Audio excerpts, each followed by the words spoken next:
Now, before we get into today's video, I want you all to click the link below and join my email list right now. There's a whole lot of great content that I want to send to you, but YouTube doesn't let me show you. Must be systemic racism.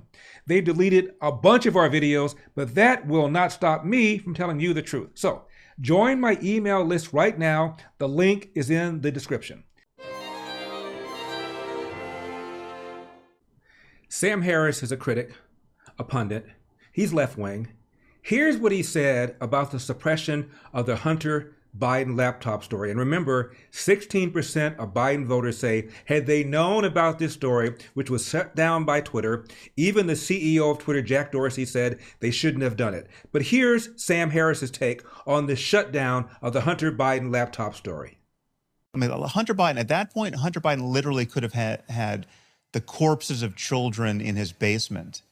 I would not have cared. Right, it's like there's nothing. First of all, it's Hunter Biden, right? It's not Joe Biden. But even if whatever scope of Joe Biden's corruption is, like if we could just go down that rabbit hole endlessly and understand that he's getting kickbacks from Hunter Biden's deals in Ukraine or wherever else, right, or China, it is infinitesimal compared to the corruption we know Trump is involved in. It's like a firefly to the sun, right? Whatever Hunter Biden is doing, it doesn't compare, it pales in significance to what Donald Trump's been doing. Now, Donald Trump has been investigated. He expels gas in his pantry. He's investigated. He's impeached twice. He is found not guilty twice. But that's not good enough for this guy. You have the 2.5-year collusion story. You got all the money that Mark Zuckerberg spent to encourage the vote on the Democratic side. You have the hour-long press conference that Ronnie Jackson, the White House doctor, had to put on in order to show that Donald Trump was not crazy. You have all these things going on, and this guy is saying that the Hunter Biden story doesn't mean anything. Because first of all, he says it's Hunter Biden. No, it's not. The laptop story, which was proven to be accurate, turns out that, as you know, 10% for the big guy. And Tony Bobulinski, Hunter Biden's former associate, gave a press conference and said the big guy was, in fact, Joe Biden, and Joe Biden had met several times with Hunter Biden's associates. But Sam Harris says he doesn't care. Then he talks about the suppression of the story. I mean, like, there's just, it doesn't even stack up against Trump University, right? Trump University as a story is worse than anything that could be in Hunter Biden's laptop. Okay. Now, Trump University, the voters knew about it, and Trump still got elected. Again, 16% of Biden voters say, had they known about the Hunter Biden laptop story, they would not have voted for Biden. The people that voted for Trump knew about Trump University, didn't give a rip. In my view, right? Now, that doesn't answer the people who say it's still completely unfair to not have looked at the laptop in a timely way and to have shut down the New York Post's Twitter account. Like that's just a conspiracy. That's a left-wing conspiracy to deny the presidency to Donald Trump. Absolutely, it was. Absolutely, right? But I think it was warranted, right? And I. Whoa. It was a left-wing conspiracy to deny this story. And he says, I admit it was. Remember, New York Post's own Twitter file shut down because Twitter did not want the story repeated. Facebook would not do the story. A letter signed by 51 so-called former intelligence officials, whatever that meant, said this had all the hallmarks of Russian disinformation. And Sam Harris is saying, I don't care as long as Donald Trump did not get reelected. Wow. Again, it's a coin toss as to whether or not Sam, I'm sorry. That particular piece I'm really sorry. I was... Even this guy, who's friendly to him, is blown away by what he's saying. I don't care that the story was shut down. I don't care that even Jack Dorsey, then the CEO of Twitter, said it, quote, wasn't great that we did this and has apologized for it. And even this guy who's interviewing Sam Harris said, whoa. The one that said we should move on, but you've just said something I really struggle with there, which is the kids in the basement? No, the kids in the basement. I'm interested in democracy. You're saying you are content with a left-wing conspiracy to prevent somebody being democratically re-elected as president? Well, no, I'm content. Well, but the thing is, it's just not left-wing, right? So Liz Cheney is not left-wing, right? Liz Cheney is doing everything in her power. You're content with a conspiracy to prevent somebody being democratically elected? But there's nothing, conspiracy, it's not, it was a conspiracy out in the open. But it doesn't matter if it was, it doesn't matter what part's conspiracy, what part's out in the open. I mean, I think it's like, if people get together and talk about what should we do about this phenomenon, you know, if it's like if there was an asteroid hurtling toward Earth, and we got in a room together with all of our friends and had a conversation about what we could do to deflect its course, right? Is that a conspiracy? Look at them. You see, they're dumbfounded. So if Trump were in office and there was some story about, oh, I don't know, Joe Biden, as there was here, and Donald Trump encouraged people to publish it, even though it wasn't true, what would this guy say? He would be going ballistic. So what he's saying is the ends justify the means as long as my guy gets in and your guy gets out, particularly if it's a bad guy like Donald Trump. That is no different than what Harry Reid did to Mitt Romney during the 2012 election. Talking about trust, we need to look no further than the person that Mitt Romney wants to, that my friend, the Republican leader, wants to be president of the United States. He's refused to release his tax returns, as we know. If a person coming before this body wanted to be a cabinet officer, he couldn't be if he had he did the same refusal Mitt Romney does about tax returns. So the word's out that he hasn't paid any taxes for 10 years. Let him prove that he has paid taxes, because he hasn't. Okay, this is during the 2012 race. And some of you may not remember this, but the polls were showing that Mitt Romney might very well beat Barack Obama. So Harry Reid goes on the floor of the Senate and says, as you just now heard, the word is out, he hasn't paid taxes in 10 years. And 3 years later, Harry Reid is being interviewed by CNN. Watch this. In 2012, he used the Senate floor to accuse Mitt Romney of not paying his taxes, even though he had no evidence. Let him prove that he has paid taxes, because he hasn't. I don't regret that at all. Some people have even called it McCarthyite. Well, they call it whatever they want. Romney didn't win, did he? Is there anything else to say? What will these people do? How low will they go? Sam Harris, left-wing pundit, I don't care that the Hunter Biden laptop story was suppressed as long as we got this dastardly Donald Trump out of office. Harry Reid, yeah, I lied. Yeah, I don't feel anything about it. I don't care that they call it McCarthyite. He didn't win, did he? And let me tell you what Trump has done. Trump has revealed these people for who and what they are. Republicans always play by the Queensberry rules. And Donald Trump, by calling out the media, calling them fake news, has said these guys are completely, totally unprincipled. We play fairly, they don't play fairly. And this guy, Sam Harris, is just now acknowledging it. We don't care. Whatever it takes. Lie, cheat, steal, plunder. After all, Donald Trump is a fascist. He's a racist. He's a dictator. He is somebody who is a tyrant. So whatever it takes, fine with me. Do you feel the same way about Mitt Romney? Was Mitt Romney a tyrant? Mitt Romney attacked Donald Trump for being vulgar. Mitt Romney doesn't swear. Same woman his whole life. 2 years as a missionary in France.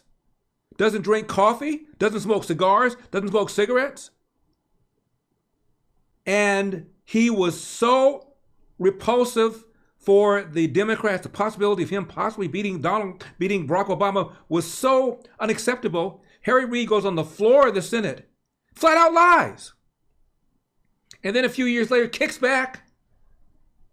Well, some people say it was McCarthyite. McCarthyite, says Dana Bash. Well, they can say what they want. He didn't win, did he? Is there anything else to say? 1964, Barry Goldwater gets nominated. The governor of California says, and I quote, "The stench of fascism is in the air." Ronald Reagan in the 80s, one of the Democrat House members from Missouri said that Ronald Reagan gets his policies from, quote, the fascist precepts of Mein Kampf. In the 90s, Republicans take over the House. John Dingell, Michigan Democrat in the House, compares the Republican House to the Reichstag, the parliament that backed Adolf Hitler. George Herbert Walker Bush, the good Bush. George Soros compared him to Joseph Goebbels, Hitler's propaganda minister. And Charlie Rangel, then a member of the House from Harlem, referred to George W. Bush as, quote, our Bull Connor, close quote. Do you guys know who Bull Connor was? He was a Southern sheriff that sicked dogs and turned water hoses on civil rights workers during the 1960s civil rights movement. George W. Bush is our Bull Connor? That's how these guys roll. Absolutely disgusting. And Sam Harris, I don't care. If that's what it took, that's what it took. But first, as you guys well know, the great El Dursky, the sage from South Central, the Prince of Pico Union, the czar of common sense, never leaves home without his MyPillow. In fact, I'm traveling to Iowa pretty soon, and I've got a little MyPillow that I take with me. Now, you see the number on your screen. Call it. Or go online, MyPillow.com, use promo code ELDER. It's not just MyPillows. It's towels. Got them in my house. It's sheets. And they're Giza Dream sheets. And they come in various colors. It's also MyPillow slippers. Got a pair on right now. Okay, maybe I don't. Maybe I do. Maybe I don't. The point is, they are so soft, so comforting. If I had them on, I'd be falling asleep, which is why I don't wear them to work. So, MyPillow.com, promo code ELDER, call the number on your screen, support the show by purchasing Mike Lindell's MyPillow products. And if you go online, you'll see almost 100 different products. You'll be there all day. Come back to watch the show, though. MyPillow.com, promo code ELDER. Now, let's talk a little bit about Mar-a-Lago and the double standard. Democrats keep saying, nobody is above the law. Nobody is above the law. But the Federalists put together a list of all the Democrats who apparently are above the law, starting with Joe Biden. Avoided paying hundreds of thousands of dollars in taxes. And we're not quite sure about that. We're not quite sure about whether or not the 10% he got as being the big guy required him to pay taxes. You know why? Because there hasn't been an investigation. Hunter Biden. Again, what's going on? How much longer does it take for us to investigate whether or not Hunter Biden broke the law and whether or not any of the money he received from these overseas deals went into the pockets of the big guy, Father Joe? Benghazi. All these people that were lying about Benghazi, about what happened. We ever get to the bottom of that? Gavin Newsom partied at the French Laundry, up there with the very people that drafted the mask mandates. He was not engaging in social distancing, not wearing a mask. Has there ever been any sort of investigation about whether or not Gavin Newsom followed the science? Of course not. What about all those riots that took place in the summer of 2020, the George Floyd riots? At least 25 people killed, 2,000 police officers injured, at least $2 billion in damage. I say at least because that's insured damage. A whole bunch of people were not insured. I'm sure the damage exceeded $2 billion. And one of the things that will happen when the House is regained by the Republicans, assuming that they regain it in the fall, is that there will be investigations about the George Floyd riots and whether or not there was any rhetoric on the part of Democrats that might have caused it. And remember, there is zero evidence that whatever Derek Chauvin did to George Floyd, zero evidence that it was prompted because of George Floyd's race. And remember, the lead prosecutor in that case was a black man, and he took pains to say in his opening statement, all police officers are not on trial. The Minneapolis Police Department is not on trial. This individual is on trial, and he never made the argument that Derek Chauvin was motivated because of George Floyd's race. In fact, Derek Chauvin was not even charged with a hate crime. Then we have Jane's Revenge. That's an organization that has attacked dozens of pregnancy centers, churches, and pro-life organizations. Where is the investigation? No charges against any of the vandals, including that group called Jane's Revenge. And what about all those people who threatened Supreme Court justices after the Dobbs ruling that overturned Roe v. Wade? Are they above the law? The Pelosi's, insider trading. A lot of stock have appreciated after Nancy Pelosi got information that only somebody in the House can get. Meanwhile, the Pelosi's appear to have benefited from that. We don't know. Hasn't been any investigation. Maybe when the House is taken over by the Republicans, there will be an investigation. What about Jeffrey Epstein's client list? A lot of people on that list, including maybe Bill Clinton. We don't know. No real investigation. Mark Elias, that Democrat lawyer, reputation for coordinating campaigns against the majority of the justices on the Supreme Court, and nothing came about it. He was reprimanded by a federal judge. Nothing came about it. Mark Milley, chairman of the Joint Chiefs, undermined Trump by having secret conversations with China. Any investigation on that? Eric Swalwell, member of Congress, he was with this Chinese spy. Seemed like a pretty serious offense to me, but he's still tweeting about Donald Trump. He's still there. He's a member of the House Intel Committee. Any investigation on that? Eric Holder. We've been talking about him. Fast and furious, under subpoena, refused to comply by turning over documents, was found as the only sitting AG in criminal contempt of Congress in history. Republicans took him to court.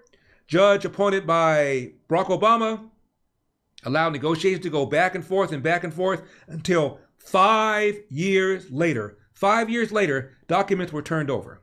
We think all of them. We're not quite sure, because Jason Chaffetz, then in the House, says he doesn't believe all the documents were turned over. Was there some sort of raid on Eric Holder's home? Was he prosecuted for ignoring the subpoena the way Steve Bannon was? No. None dare call this a double standard. Then there's Susan Rice, who appeared on all those talk shows regarding Benghazi. 5 different talk shows on Sunday. Hillary sent her out because Hillary didn't want to lie. And she said it was all about a movie as opposed to a planned, coordinated attack by Islamic extremists. And then we have all these people that were involved in the 2.5-year Russian collusion investigation, including the Steele dossier and all these people that lied.